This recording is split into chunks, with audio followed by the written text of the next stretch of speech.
Well, we're speaking here with Sean Kelly, the MEP for Dublin, for Ireland South, and I'm very happy, Sean, that you've agreed to participate in the Politics Talk project.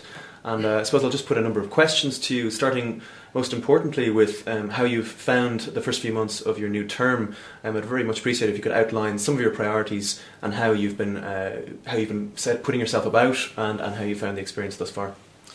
Well, I suppose for me it was a complete change, because I hadn't been involved in politics at all, at any level, prior to coming here. Mm-hmm. So I was basically hitting a blank wall and trying to take in everything together. And it took some time, it's still taking time, I'm still learning. Mm-hmm. But at the same time I'm enjoying it. I think there's a very good work ethic about here. One of the difficulties I find, and this is probably coming from my teaching background, in teaching everything was structured. You had one meeting or one class and you stuck at that class and then you went on to another class.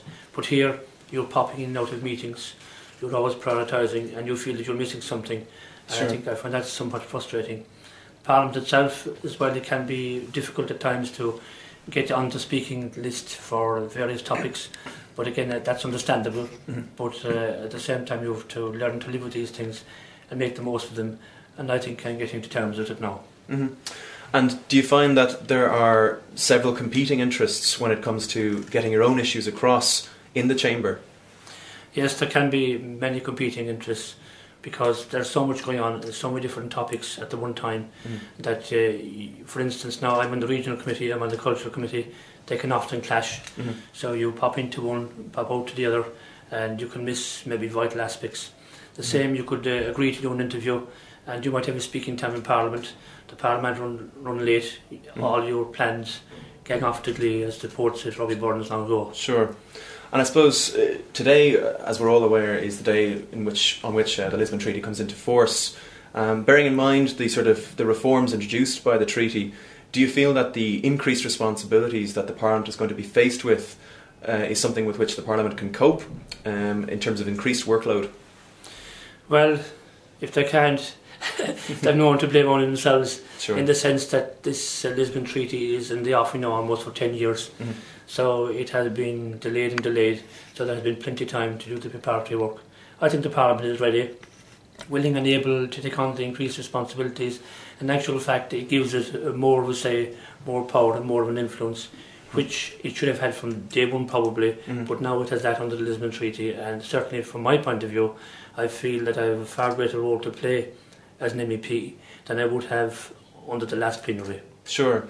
And then when you turn to, I suppose, the terms of the treaty and the democratising aspects of it, which of the mechanisms which are designed to democratise the Union more effectively do you consider to have the most potential for Irish citizens?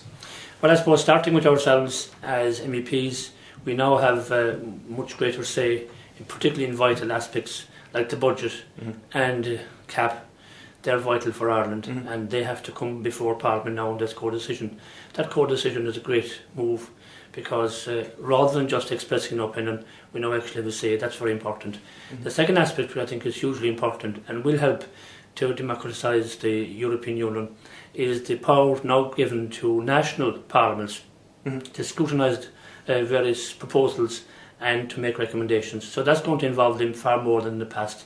And the third, which is a wonderful mechanism as well, is the fact that citizens now, 1 million citizens, can actually sign a petition, which is not difficult to get with the internet, etc. now, to initiate any piece of legislation they feel that the Commission aren't actually initiating. So those three things are actually bringing the whole European project closer to the citizens, make it more relevant and make it more democratic. And of these interests that citizens are likely to have, one of the most important from an Irish point of view is CAP. I heard you mention it as an issue, and obviously with the formation of the new Commission, the introduction of the treaty itself, and significant rumours going around that CAP is likely to be targeted as one of the areas that may be cut in a new budget.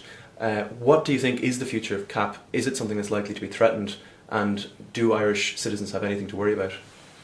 Well, I think certainly being realistic, Irish farmers have a lot to worry about at this point in time, because I have been at different meetings here and book groups, etc. And particularly if they aren't aware that you're from an agricultural background, they will say that the CAP needs to be reformed, that funding for this, that or the other thing could be taken from CAP. Only last week I was at a meeting where we were discussing transport, and they were talking about getting more funding for rural transport and take it off the CAP. So yeah, there is a big battle to be fought. Certainly I'd be very committed to CAP, and I'd also be very committed to the family farm. And I think if the family farm goes, then they won't have to be worrying too much about rural transport or anything else, because there'll be nobody living in the farms, and they are our primary producers. Going back to time immemorial, man was a farmer, woman was a farmer, going back before any industries were developed.